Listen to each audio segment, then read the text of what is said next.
नमस्कार. मी हेमंत जाधव. पुन्हा एकदा आपण गप्पा मारायला आलेलो आहोत आणि आज आपण एक अशा नाजूक विषयावर बोललो.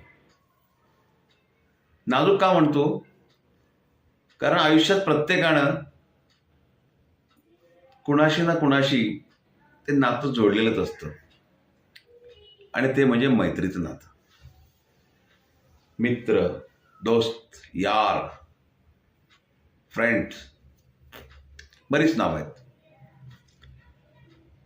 त्या मित्र,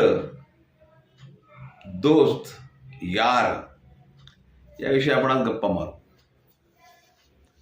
आपल्या प्रत्येकाचे मित्र असतील, पण खरं सांगू का,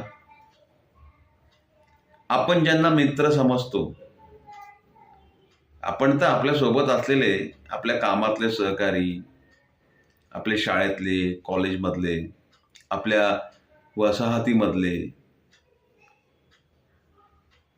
हे सगळ्यांना आपण जे आपल्या सोबत वेळ देतात, आपल्याशी गप्पा मारतात, आपल्याला गुड मॉर्निंग पाठवतात, अशा सगळ्यांना आपण मित्र म्हणतो. हे असं वरवरचं मित्र नातं नाही बरं का, समजून घ्या. मित्र ही एक अद्भुत अशी एक नातं आहे. आणि तुमच्या माहितीसाठी सांगतो, मित्र कधी बनतो हे कळत नाही. आणि तू माझा मित्र हो असं निमंत्रणही द्यावं लागत नाही. तो असा असतो की तो तुमच्या दारात येतो, तो तुमच्या गॅलरीच्या खाली येतो, तो तुमची वाट पाहतो. तो आणि तुम्ही एकत्र आले की एक पूर्णत्वाचा अनुभव येतो, कंप्लीट. असा जो तो मित्र. मग शोधा आपल्या आयुष्यामध्ये असा कुठला मित्र आहे की जो मला पूर्णत्वाचा अनुभव देतो. लहानपणी आपण वर्गामध्ये हा माझा मित्र, कधी झाला हा मित्र, कसा काय झाला, गमत आहे ना. का ती प्रोसेसच कळत नाही, मित्र कधी बनतो.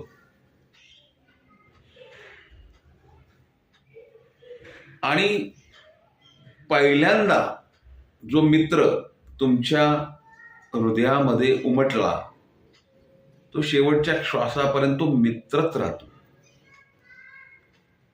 आणि त्याच्याविषयी जी जोडलेली तुमची भावना आहे, ती भावना ही नेहमी तुम्हाला आनंदित करत राहते. त्याच्याबरोबर तुम्ही खूप ठिकाणी फिरले, हुंदडले, कालांतराने वेगळे झाले. तो त्याच्या कामामध्ये बिझी झाला, तुम्ही तुमच्या कामात बिझी झाले, तुमचा संसार, मुलं, तो त्याचं. आणि कित्येक वर्षानंतर, 30-35 वर्षानंतर तो बालपणीचा मित्र तुम्हाला भेटतो. तुम्हाला ज्या वयामध्ये तो तुमचा मित्र झाला, त्या वयाचा अनुभव येतो. हीच तर मैत्री आहे की जिथे मला माझ्या वयाचं सुद्धा भान राहत नाही,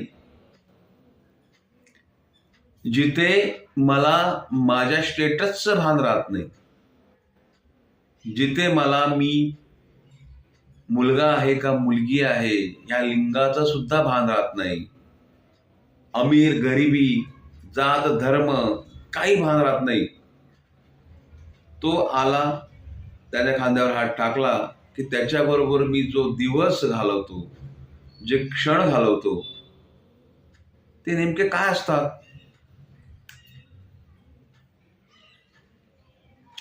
आपण त्या क्षणांचं वर्णन करू शकत नाही. कारण तिथे जो दुसरा जरी दिसत असला तरी तो दुसरा नसतो, आपणच असतो. आणि आपलाच एक भाग हा बाहेर आहे जणू. आणि तो आपल्याला सुखावत असतो. पुढील आयुष्यात आपण खूप मित्र बनवतो, चिक्कार, बैठकीचे मित्र, हॉटेलातले मित्र, रेल्वेचे मित्र.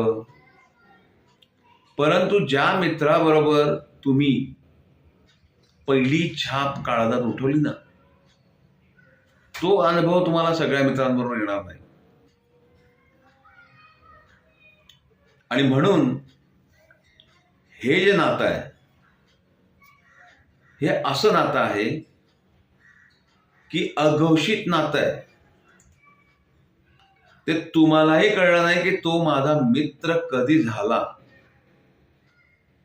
मी त्याला अर्ज लिहिला नाही, मी त्याला मेल पाठवला नाही, मी त्याला मॅसेज पाठवला नाही की तू माझा मित्र होशील का, पण तो आपला मित्र झाला. त्यामुळे मित्र हा खरा कोण हे समजण्यासाठीच मी एवढ्या वेळ बोलतोय. त्यामुळे आपल्या आयुष्यातला असा जो मिस झालेला खरा मित्र, त्याचा शोध घ्या. तो असणार. आणि मी गॅरंटेड सांगतो, ज्या दिवशी तो तुम्हाला भेटेल, तुमच्या आयुष्यातले 10 वर्ष वाढले म्हणून समजा. तुमच्या शरीरातले रोग क्षीण झाले असं समजा. कारण मित्र म्हणजे कोणी शरीर असलेला माणूस नाही, तर मित्र हे तुमचं बालपण आहे. आणि मित्र हा बालपणीच होतो.